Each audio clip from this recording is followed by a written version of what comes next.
Australia is one of the most biodiverse countries in the world, with an estimated 570,000 different species. Sadly, Australia has experienced the largest documented decline in biodiversity of any continent over the past 200 years. Many unique plants and animals in the Australian landscape are under threat. In April 2012, the Australian government listed the globally iconic koala as vulnerable to extinction in most of eastern Australia.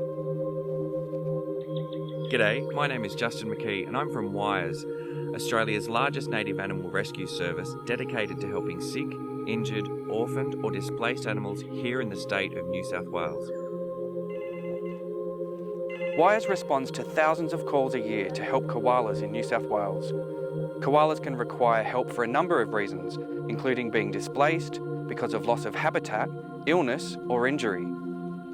One of our dedicated volunteers received a call about a koala in the Victoria State Forest where logging was taking place during 2013.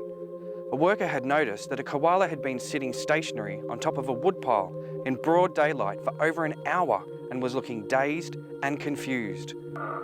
Koalas are nocturnal animals, so don't typically go roaming about during the day.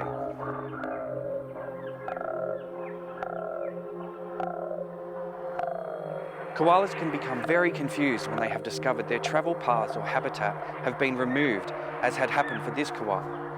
Investigations by a local vet found that this koala had an ulcerated eye and was also disorientated. Our dedicated WIRES volunteer cared for and relocated this koala, along with several others that had been disturbed by logging activity. This image encapsulates the plight of the koala in Australia, the koala versus the need for timber. Members of the community around Royal Camp State Forest had heard that logging activity was going to take place in an area that's known to have koalas living in it. So tell me about the deforestation in this area. Well, it's not only deforestation, but actual regular logging activities.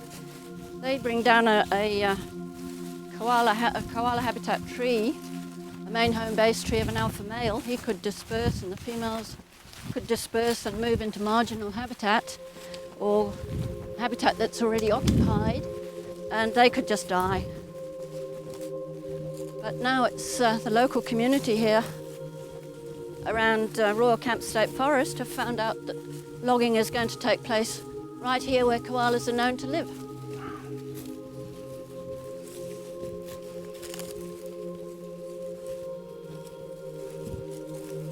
Dylan Pugh headed an investigation by visiting the forest with botanists and zoologists to determine if the area is a high-use one for koalas or not. This group of people took positive action by writing to politicians and speaking to others in their community, calling for help to have the logging activity stopped as it was destroying the homes for many koalas.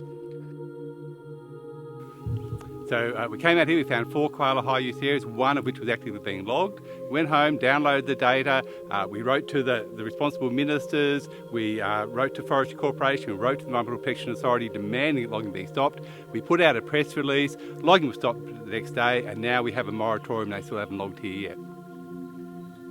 This story reminds us of how the community can work together to help make a big difference to our precious animals under threat. Others in Australia are helping koalas by planting feed trees. Koalas are one of the few animals that feed exclusively on eucalyptus leaves.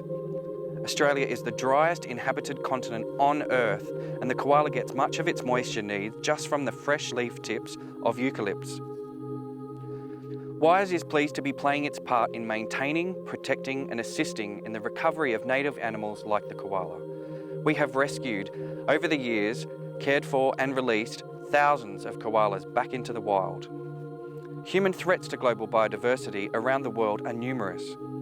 The biodiversity of our natural environment provides important goods and services that are critical to life, such as food, medicine, timber, the oxygen we breathe, and the water we drink. WIRES helps people understand our native wildlife so that together we can protect their future. Mexico has done some great work in the recovery of populations of endangered species such as the sea turtle.